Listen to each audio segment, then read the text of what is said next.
Hi, welcome back for another video for Heart of Dakota. And it's been a couple months. I've had some holidays and school starting back up. And so I am back finally making a couple more videos. My name is Michelle and I love Heart of Dakota. And so I am here to talk through some of the different programs that they have. I've already made a couple other videos, so feel free to look below for a link to the other ones and check those out if you're looking for some lower levels. Today's video is going to be about preparing hearts for his glory, which honestly was probably my favorite one so far. The other ones before this were wonderful, but when I got to this, I realized that they were just like appetizers, and this was the meat. This was the meat course that I've been waiting for. And I've only done this one time through, but I absolutely loved it. So I want to let you know why it's so amazing. And just in the introduction, I have 4 boys. So I homeschool 4 boys who are 10, 8, 6, and 4. So the 4-year-old kind of does a little mixture of some online, like not online, but it's free preschool for him. So I don't really do Heart of Dakota for him because his attention span isn't going to be there the whole time. And then my kindergartner is doing little hearts for his glory, and my second grader is doing bigger hearts for his glory. And so this is, so preparing was what my third grader did last year. So if you have the wonderful brochure, which some people get confused by this, so please know if you're confused by this or the website, Heart of Dakota has a wonderful, wonderful customer service. You can call. You are going to be, when you call, you're going to be talking to one of the owners, the owner's sister, or one of the sons that have gone through this program. So I promise you that if you call, and even if they don't answer, but they call you back, you're going to be talking to an expert who will be able to walk you through the whole thing. So any doubts or questions you have, contact them through email or through phone, and they will be super helpful. But the preparing hearts for his glory, what's nice about this is you can use it for between 8 and 10-year-olds. So I used this with I think he was 9 last year, and he did great, but he was ready for it. He was good at writing. He loved reading. He could do it independently. He was ready for that independent work, which clued me into the fact that he was able to do that.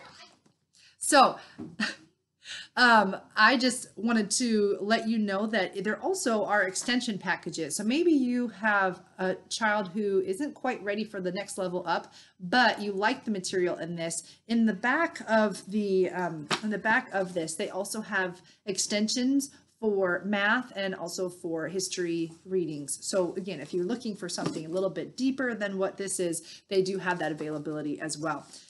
So in the actual booklet, you're going to get a description of the entire year, and you're also going to, so you'll also find testimonials on here. Some of them are older ones, but on their website, you can also find some newer ones as well.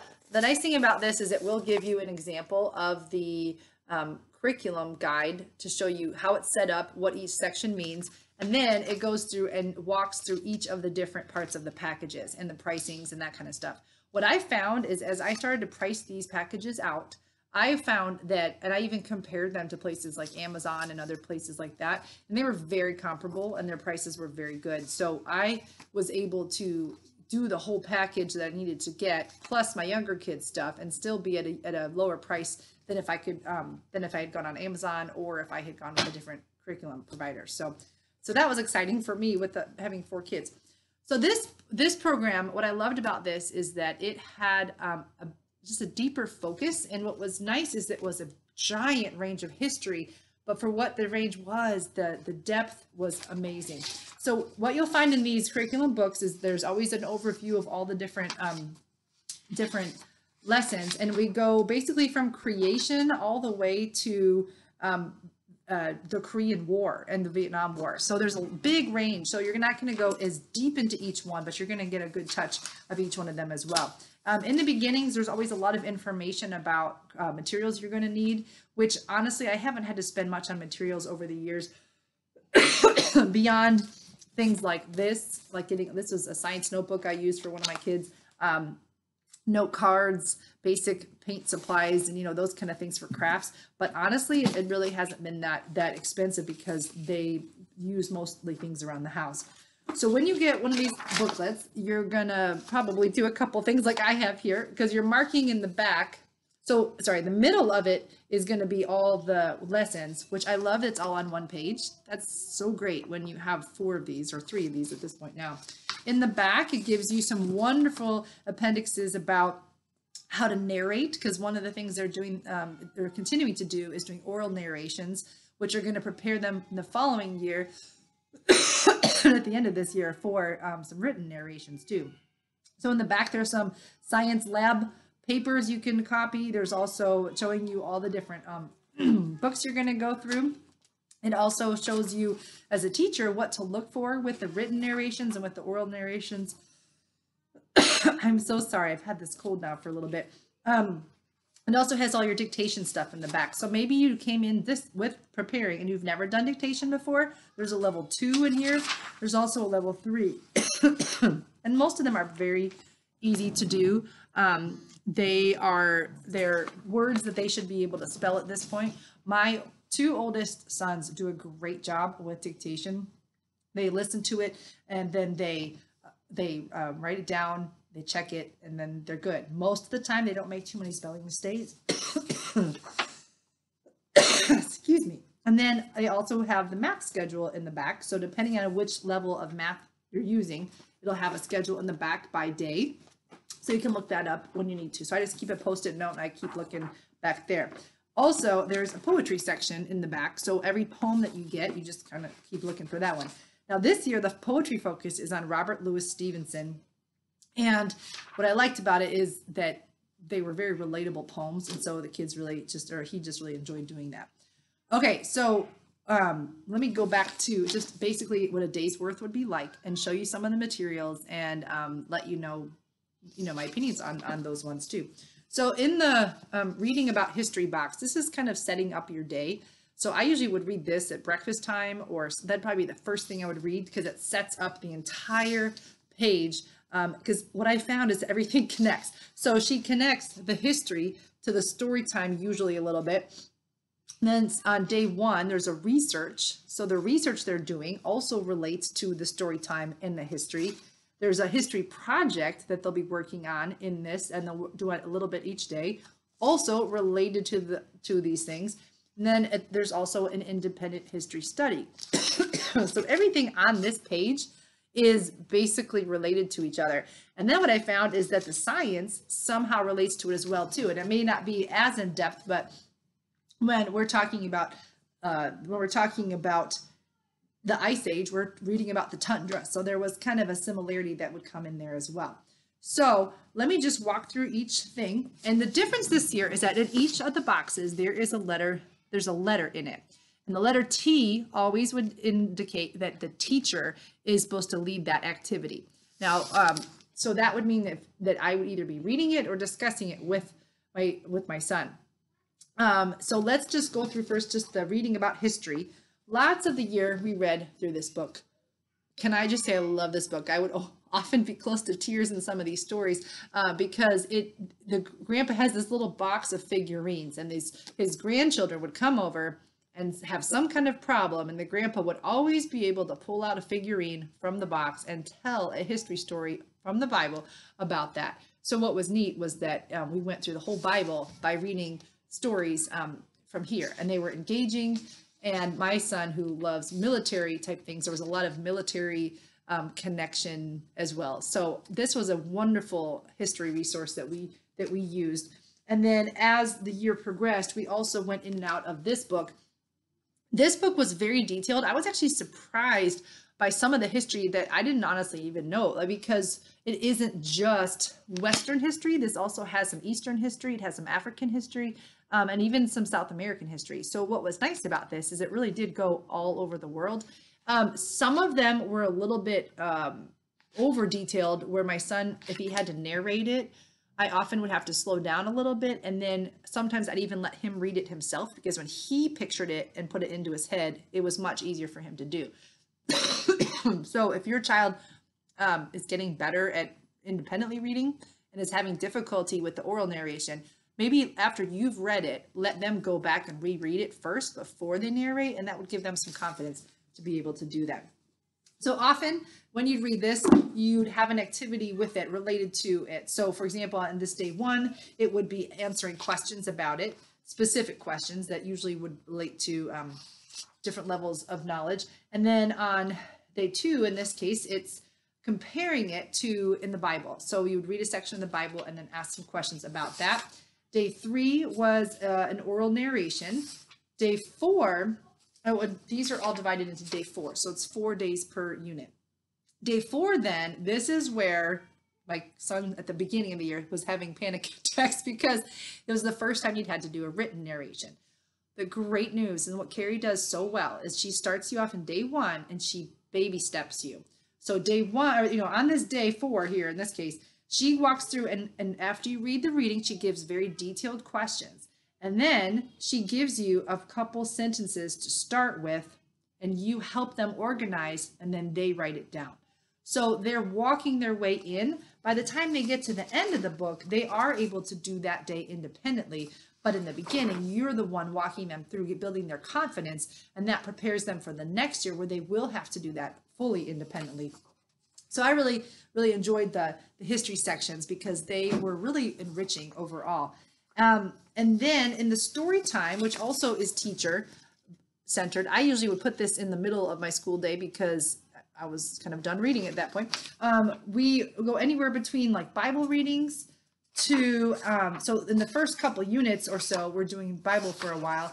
And then we get into some really beautiful history story time reading. So I'm going to hold up some of those to show you. I may have missed one or two from the other side, but so we've got some, this was a really great book. Door in the Wall, another great book. This one was great. I remember thinking to myself, this was the strangest looking cover, but the storyline was beautiful. Just a great viewpoint of Jewish life while you're waiting for the fire of God to move. And this was another good one, A Fountain of Life. This one was beautiful because it was during the time of Jesus. And this boy wanted to believe in Jesus, but his father was very bitter and was crippled. And the son kept thinking the Jesus is the only one who can heal him. So it kind of talks through the culture of that time period of when Jesus was there. This is one of my favorite books, an adventure story during the Viking times. And I loved it so much. There's like, I think 5 books in the series. So when I got through this, I'm like, I have to know what's going to happen. So I bought all 5 books and then ended up, we had to keep reading. And I think later in a couple of years, we read book 2, but I'm like, no, I need to know. This was probably the slowest one. I will say that. I think actually this might've been one that either, I don't know if I read it to him or this is one he read himself, but this was a little on the slower side, but it was good information. It was good information I needed to know. I loved this book with pictures by Garth Williams, of course, who's amazing. Another wonderful story about compassion. Another one. I have such good feelings for all these books. I loved them so much. This one was an interesting medieval book, but I liked the storyline. I liked the way it worked. This one, I think, sometimes actually gets mixed in with the history stories sometimes. Beautiful stories of true Christian heroes, and you'll get to know them, but also it inspires the kids too. It was inspirational. And this was another one. This was an interesting one where, again, if you are an old earth belief, then this book probably won't be one that you like, but it was very interesting concept to think about, that maybe the Ice Age came after the flood and how that would have worked. So that was just a really, really interesting thing. Now, so those are 2 of the boxes. And then there's a box here. In this case, it says research. So on day 1, they would do some research. In this case, they're researching a coat of arms. Other times they might be researching a place. They might be researching a battle technique. And then it just depended on the week. So what I would do, I think on the online Facebook group, that you can print off files, and often there was ones under research. So I just printed those off, put them in his binder, and then each week would pull it out, put it on a clipboard, put them in front of the computer and teach them how to use computer searching skills. And it wasn't always successful. We had to look hard for a couple of them, but he learned how to use some of those searching sites. Okay, so there was a research. There was a day where you did a vocabulary section. So they would have 3 to 5 words that came from the readings, and then they would write their definitions. from the year before, they also did vocabulary activities. So I just combined them and put them in a file, like a file box, so that they get, or an alphabetical box, and then they would just put them in there. And then on day 3, there was a geography activity. So they might be looking at a map or a globe and then using that to relate to the readings as well. And then on day 4, they would work on a timeline activity. Now, up until this point, they have either been doing them in a student notebook or I think this is actually maybe even the first year they had to do it. So to create this, though, let me see if I have it. It suggests, now I have a little bit of the book that came before the student notebook.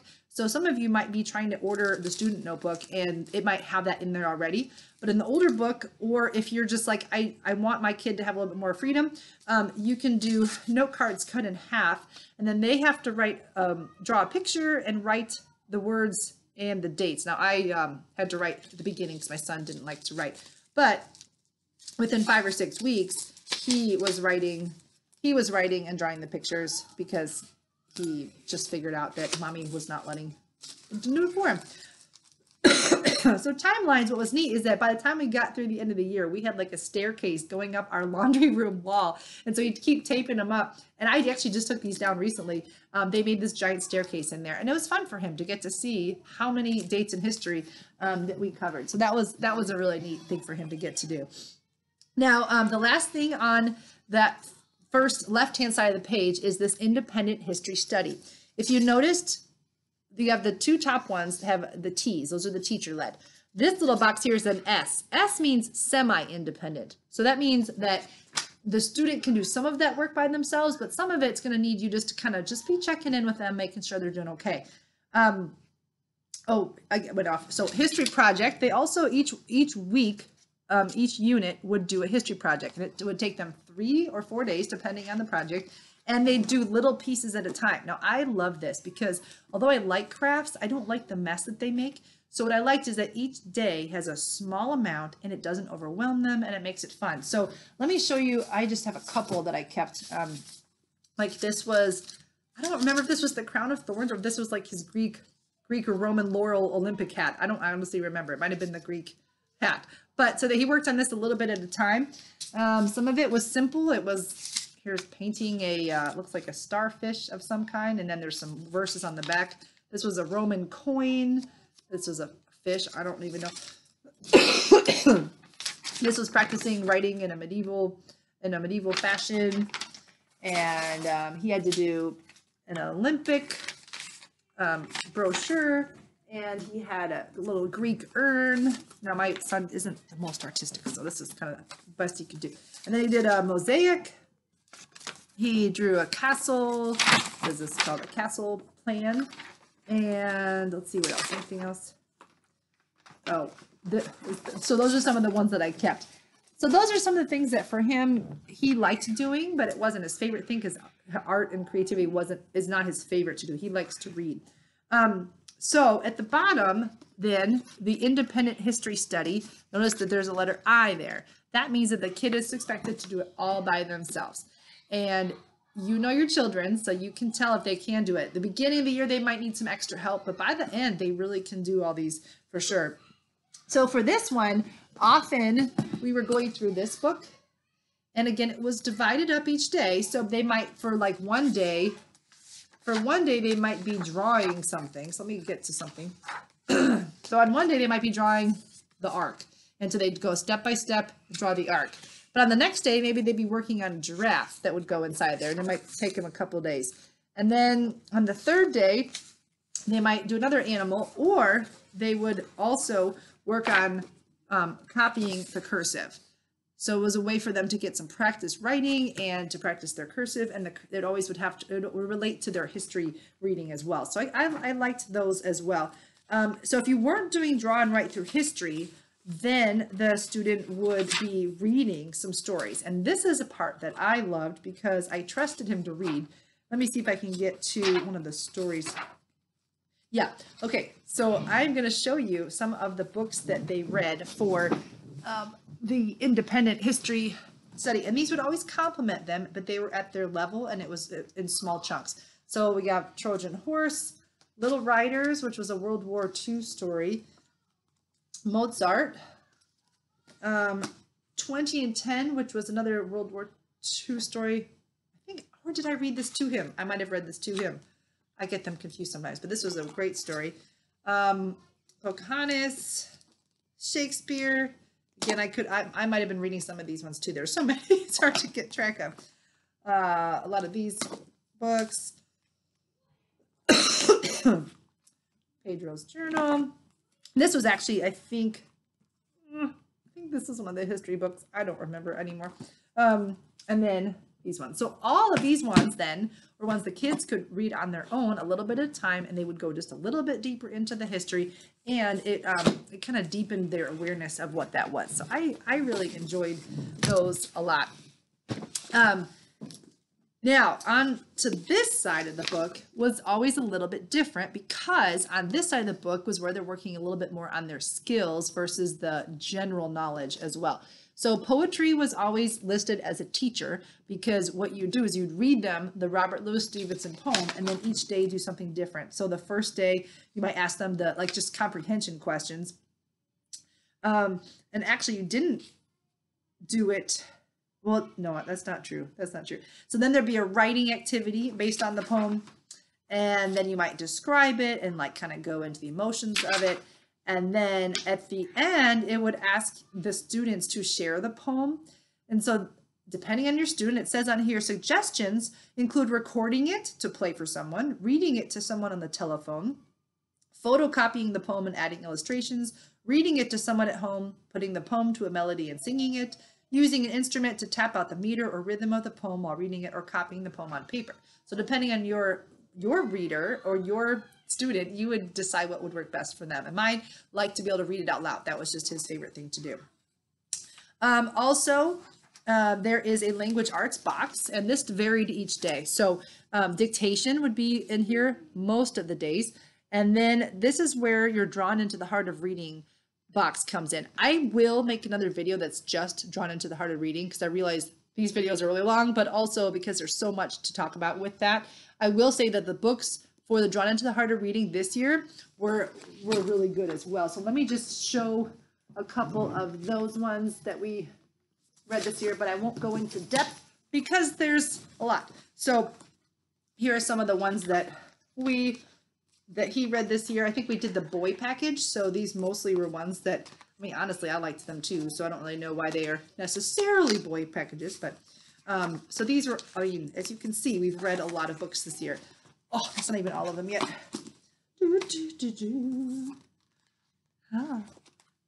Hope you like reading. More.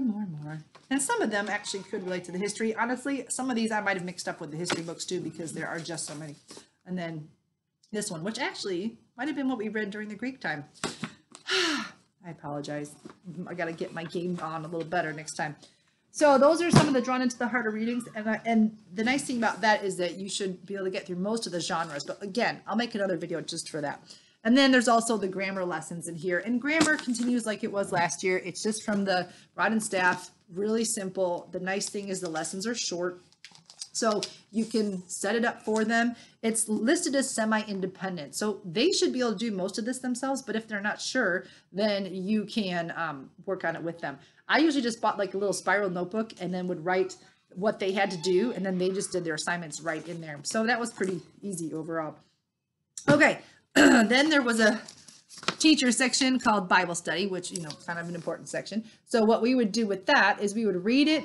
We'd read the Bible verse, and we'd read the Bible verse, talk about it. And for someone who really loves music, it comes along with this CD because they all are in the Psalms. So these are all songs to help them memorize. My son wasn't really into music, so we didn't do this for him. He has some sensory things, so overwhelm can really mess up his whole day. So I just took out some things that I could, and this was one that I did for him, but I'll probably do it for my next son. So there's 4 days of this, and the third day was always a practice for them to do their own quiet time. And on the on the Facebook site, I was able to print off someone had written up every day 3 as this. And what's awesome is I just printed them off. So every time I'd get to a day 3, I'd pull it out and I'd say, here you go. I'd hand him this in his Bible and he could just read it on his own. Because I didn't really want to be like, okay, let's make you echo me on your own prayers, because I wanted him to develop that on his own. But that was really helpful as well. Okay, math. Obviously, for your child, the nice thing about Heart of Dakota is they let you choose. So if you love Life of Fred, if you love, what's the other big one? I forget, on Horizon, Saxon, all the different ones. You pick what was best for you. The reason that they picked, the reason that they have picked Singapore math is because the lessons are short. They're usually pretty intense, but they're short enough where you're not spending your whole day on math. And for my son, math is the one thing that can either throw off our day completely, or if he can do it quickly, he feels confident in himself. And there, when he was younger, he used to have tantrums for 45 minutes over math. And so I have just had to learn there are certain things that we're going to plug into, and there's other things that we have to back off. And sometimes we don't do every single math problem because we've gotten the general concept. Math is one area where I've also taken advantage of YouTube videos, because there are some wonderful ones out there. Most of the stuff is things that are pretty easy to know and understand. But occasionally you might need a video that your explanation is not working for your child, so you go to a video and they get it from the video. My son had to learn this year that the way to get math is to practice. And if we weren't getting a concept, we would pause. We wouldn't go ahead in the plans. We just stay in that. We go forward as best we could. So Singapore, what I liked about it is that it is short, but they get the depth and hopefully some retention. I don't know. He may not be a mathematician, so I don't really know. But that's the choice that I made. But the math, again, is in the back, so you just would have to have a Post-it note back there and flip to know what you're doing. Okay, so the last section to talk about is science. And what I love about Charlotte Mason is that you're doing these things that she calls living books. So when you're reading about science, you're not reading this dry textbook with a lot of facts. You're reading a story that piques your interest about a certain topic, and you're learning while you're also reading something really interesting. So each day of science, you get to read something, and then you do a different activity. So on day one, you might read from a book like this. She has like at least 4 of these ones. There's Arctic tundra, coral reef, cactus desert, and tropical rainforest. My sons love these books. For me, I'd be a little bit bored of these because I don't really always like to read facts and stuff, but these are facts that are told in an interesting way to them. So there would be a reading that they would do. Then they would, on the first day, usually do a notebook assignment. Now, I think in the newer editions, you get this in your binders. But for me, I had done this for him because I know he needed more space to write. So often if they did a notebooking page, let me get an example of one. Apologize. So they would have to write a Bible verse, usually at the top. Now, this was hard enough work for copying work for my son, so this was always a protesting point. And then there'd be some kind of picture. He might copy it from a book. He might be doing on his own, and then labeling something to do with that. So the notebooking was always a fun thing for him to do in terms of creating something really neat. But it was also a little bit frustrating at times because he might have to write a lot. Excuse me. So that was usually a day one. And then on a day 2, you might just do a reading and a narration. So that was never too hard. On day 3, this is where you would be doing a reading, and then there's 5 questions to answer in the textbook. And so the student would need a place to write them in. They would just look for the answers in the book and also in the Bible, and they write them down. So it's practicing looking for information. On the 4th day was always an experiment. And this is where, again, everyone does things differently. There are pages in the back you can copy and do your own experiment pages. I don't know if in the new binders, student binders, if they have those there or not. But what I loved is that for my son, again, who didn't always like to write, what we would do is I would prepare it for him. So at the top, we'd make a question, the science question that was in the book. And then he would guess, he'd make his hypothesis. Then we'd do the experiment according to the book. They'd tell us how to do it and set it up. And then at the end, we'd make a conclusion. So we'd look back at the guess, see if we were right, and then go from there. The experiments were pretty fun for him this year. He really enjoyed doing them, and they mostly involved equipment we had around the house, so it really wasn't too hard to do. So that was something we did. Also, what I loved about this science notebook is he also put his drawings in here from the draw and write books. So he had frogs and birds and just different figurines and things from here. So what I loved is that he really worked hard on this notebook. And for him, coming from a couple years ago, this would have been really hard for him to do. But this year, he really put a lot of effort into it. So, so that is the science. Sorry, this video is so long. Again, I'll do another one for Drawn into the Heart of Reading. But the reason it's so long is because this is, for me, the richest program that we had. The amount of books overwhelmed me when I first opened the box. But by the end of the year, I was sad to put them away because I loved them so much. If you have any questions about this curriculum, please feel free to contact the Heart of Dakota team. They are great. If you have any other questions beyond that, though, feel free to put a comment in the box. I'll try to respond to that. And if you also have done this program, put a comment in the box and let me know what you thought about it. And I hope to see you soon. Eventually, I'll get the next one up, but we'll see how life goes. Have a great day. Bye.